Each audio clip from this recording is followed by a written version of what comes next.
Morning everyone, hope you're all well. So, this week's video, what's it about? Okay, well, two things I want to mention quickly before I get into too much detail. Number one is that I realised that I've had nowhere near enough structure for what I'm trying to do. So for those of you who haven't seen my other videos, I'm kind of on a bit of a personal journey to improve my photography skills. I've been an amateur photographer for 15 plus years now, and you know, looking back at a lot of my photos recently, they're all kind of samey, they're all a bit average. There's a few that stand out, but not many. And I want to change that. I want to learn how to take better photos.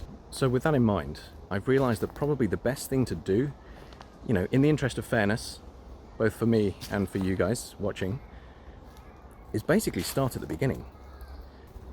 I'm not going to lie, it's going to be very difficult to get rid of 15 plus years worth of bad habits, but it feels like I've got to explore every avenue and make sure that over the years the information I feel like I've learned is correct, but to also make sure that I keep my eyes open for information that maybe I just totally missed, you know, a key essential of photography that I didn't know about. So that feels like a good place to tell you about this week's video in a bit more detail. Because I'm going to start from the beginning, this week I'm going to look at ISO, shutter speed, and aperture. Let's go. Okay, so the first one, ISO. What is ISO? Well, in my case, because my camera is digital, the ISO describes the sensitivity of the camera's sensor to light.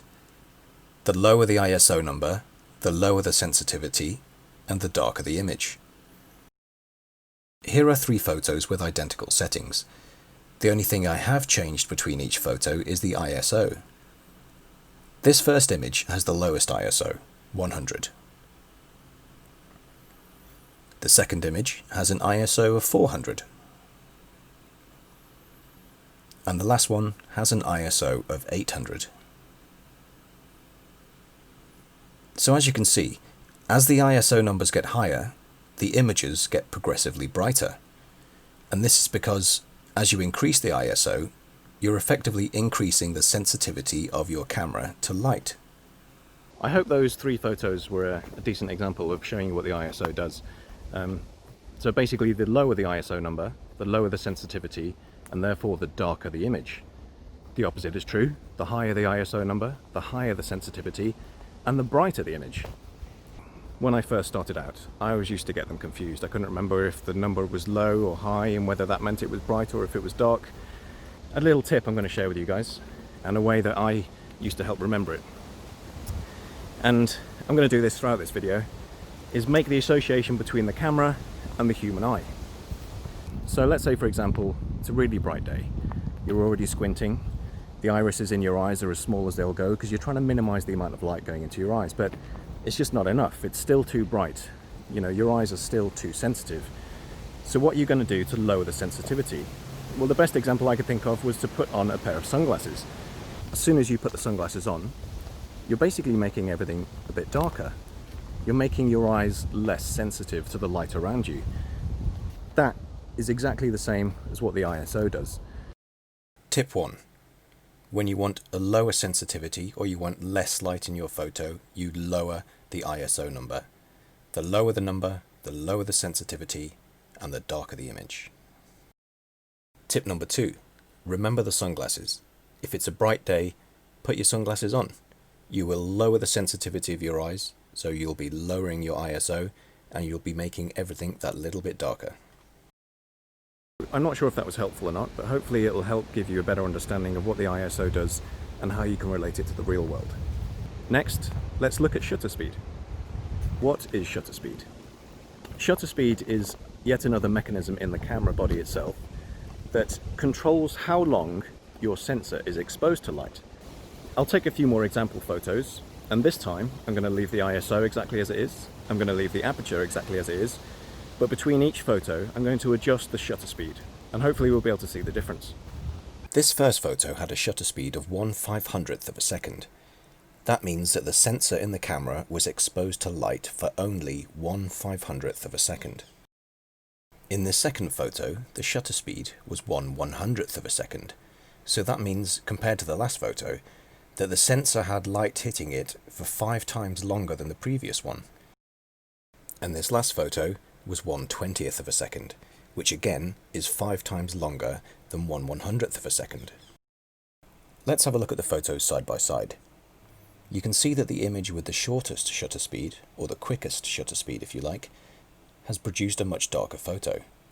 The image with the slowest shutter speed, or the longest shutter speed if you like, you can see results in a brighter image. What's the best association we can make then between the shutter speed and something in the real world that we can relate to? And for me, it's using our eyes and our eyelids. Now, indulge me a little bit. Let's imagine that our eyelids are exactly like the shutter inside a camera. Now for us it's a bit different. In fact, it's very different. We, most of the time, walk around with our eyelids open. So effectively, the shutter of our eye is open all the time. Your camera is the opposite way round. That means that for most of the time, your camera effectively has its eyes closed, or if you like, the shutter is closed. When you want to take a photo and allow light into the camera, much like you would allow light into your eyes, you need to open the shutter or open the eyes of the camera. And the shutter speed determines how long or how short the eye of the camera, if you like, is going to be open for. Next, let's look at aperture. So, what is aperture? Aperture is a mechanism in your camera's lens that will either restrict or increase the amount of light that passes through the lens and hits the sensor. Now, the best association we can make again here is with the human eye, and more specifically the iris in your eye. So, on a bright day, the iris in your eye will contract. Your pupil will be really small. And this happens because your eyes are trying to minimize how much light goes into them. The opposite is true. When the muscles in your iris relax, your pupils get larger, and that's to increase the amount of light that is available to your eyes. This is no different to what happens in your camera. When you want to increase the amount of light that's coming into your camera, you can increase the aperture. You can make the aperture larger.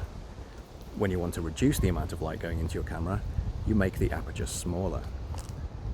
I'm now going to show you 3 more photos, and in these photos the only thing I've changed is the aperture. The ISO and the shutter speed remain the same. Straight away you'll see a familiar pattern. The photo with the smallest aperture has the darkest image, whereas the photo with the largest aperture has the brightest image. But what do these numbers underneath mean? What's f22?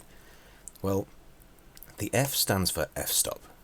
I'll explain this in more detail in another video, but for now just try and remember that the larger the f-stop number, the smaller the aperture, and therefore the darker the image will be. The lower the f-stop number, that means the aperture's much wider, and that means the image will be brighter because the camera is letting more light into the lens. So now let's look at all the photos we've taken side by side. Straight away, you're probably going to notice there's a pattern there. The images get progressively brighter or progressively darker, depending on what the settings were. Now bear in mind, in this group, we've only changed the ISO. In this group, we've only changed the shutter speed. And in this group, we've only changed the aperture. Well, those 3 things form what is called the exposure triangle. Let's take all of those images and rearrange them into an exposure triangle. Now, let's add the information that we know we had when we took the photos.